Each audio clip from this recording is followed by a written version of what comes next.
Yes, I'm the one who made those free frames of like the magical burst explosion there. Originally, I wasn't sure what you were going to use it for, so I made like this grey background because the cloud itself was white. And when you told me, oh, I'm gonna remove the background, but the grey is gonna outline everything, I thought, yeah, it'll be all right. It'll be like we're outlining the cloud of explosives. So yeah. Yeah, when we put the three together and animated it, it turned out really well. Like Right. for that clip, I think. You know. So.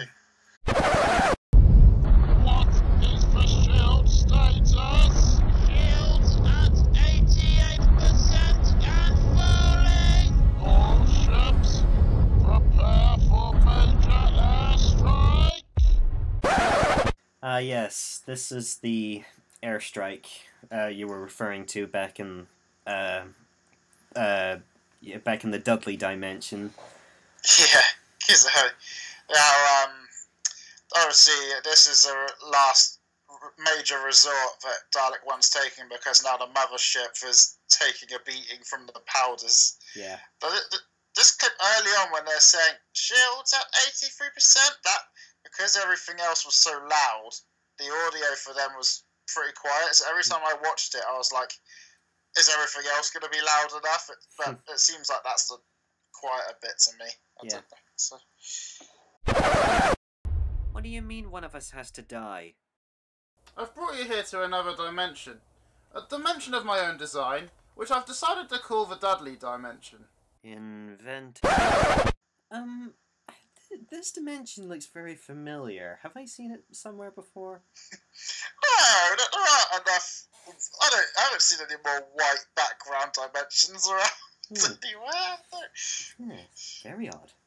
This bit kind of makes me laugh because obviously in the reaction, I said the Dudley dimension, you kind of had a, of course, reaction, but the idea was that fresh powder would be like inventive, and then, when he's saying it, I interrupted. It kind of makes me laugh because, but yeah. I designed it so that in order for both of us to be returned to the battlefield, one of us must already be dead. I want us to have a duel of magic, mainly transforming into different things, yada yada yada, but there are a couple of rules.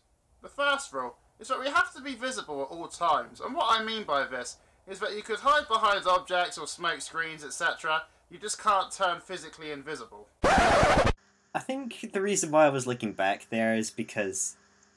Are there objects in your dimension? Well, I was trying to be as explanatory as possible for that one, you know, for the audience. Yeah. Because if I had just said, you can't... Basically, I was trying to cover my tracks for the moment where I make multiple versions of myself. Because you could look at that and be like, oh, which one's the real one? Or maybe the green smoke screen later on, I'm hidden behind that. Yeah. So it's like, Okay. The other rule is that you can't use your ice powers, and in return, I won't use any killing curses on you. I just wanted to mention at this point, when I said, no ice powers, what I meant by this pretty much was you weren't allowed to breathe ice at me and stuff like that. But I guess fresh powers are being where would you consider all his powers to be ice powers? Because I think during like the origins of his creation, I think it was mostly ice powers. But then when I realized, hey, he's magical. You know, I think he can probably do a lot more. And sky's the limit when you're magical. Yeah. Do you accept the challenge? Okay. I'll do it. For my friends. Before we start, I just want to make sure that you're the real Daniel Anderson, and that there's no confusion this time with OCs and alter egos and all that jazz. Would you just turn back into your normal self for a second? What the? Yes, you have my dad to thank for this attempt at green screening. It came out really well. Yeah. what I actually did was I found like this blue bed linen or blue bed sheet and just pinned it to the guest bedroom wall. And I was standing on the bed, and I had my dad at the opposite end of the room filming me. So Yeah. could do with a little bit more light to get rid of the fuzzy bits, but hey, we'll keep that in mind. I thought, considering most of my screen time is live action, I thought it would be good to give you, you know, at least one scene where you were, like, in the battle, at least. Mm-hmm. But let's just say, even though I'm mostly live action at the moment, that might change soon. Yeah. Also, one last thing I want to bring up is, originally when you asked me to send you a live action version of myself on green screen, originally I thought you were going to use this in the middle of our Wizards duel, where I happened to accidentally turn into my live action self, and so that's why I said the line, "There, I used my live action form in this project. Happy now?"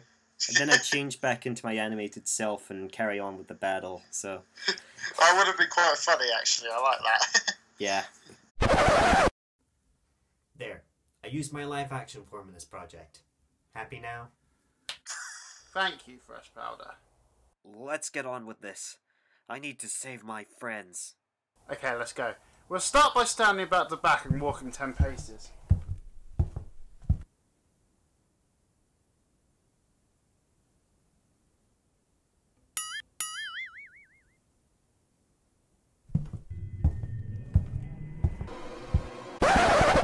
Yes.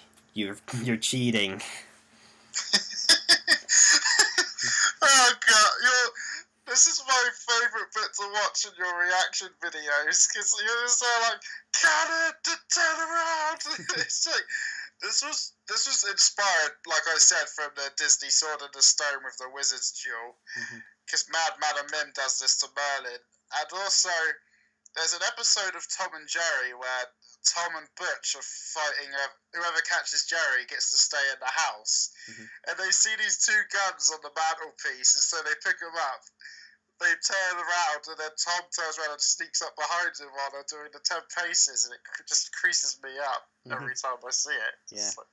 Inspiration comes from all walks of life. But also, this is another instance where I've noticed, okay, I think it's something to do with how I save the images, I'm not sure, but this whole scene where I'm back to back and become the cannon, it made me and the cannon gigantic on your screen again, and I don't know, it's like, because I realised how huge I looked back to back compared to you, and I wanted Fresh to be taller, because, well, he's a giraffe, so I thought it would make more sense, but... Yeah. So...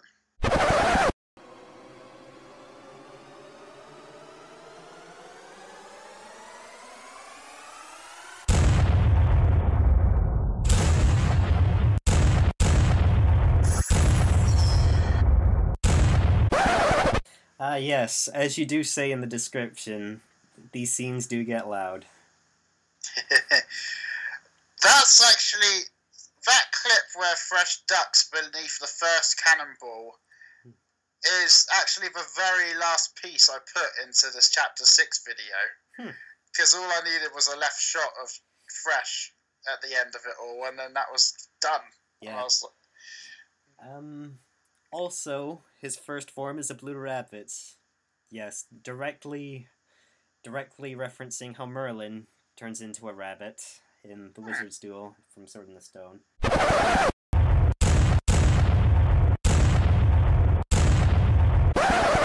And next up we have multiple shots that I've cobbled together. A lot of these pictures I did of Rabbit Fresh, some are combined images, like perhaps it's the legs or the head of a real rabbit, and I've photoshopped them to make it look like he's doing the handstand, etc. Yeah. So yeah, every little helps. And again, nice quality of movement for his backflips. Cool.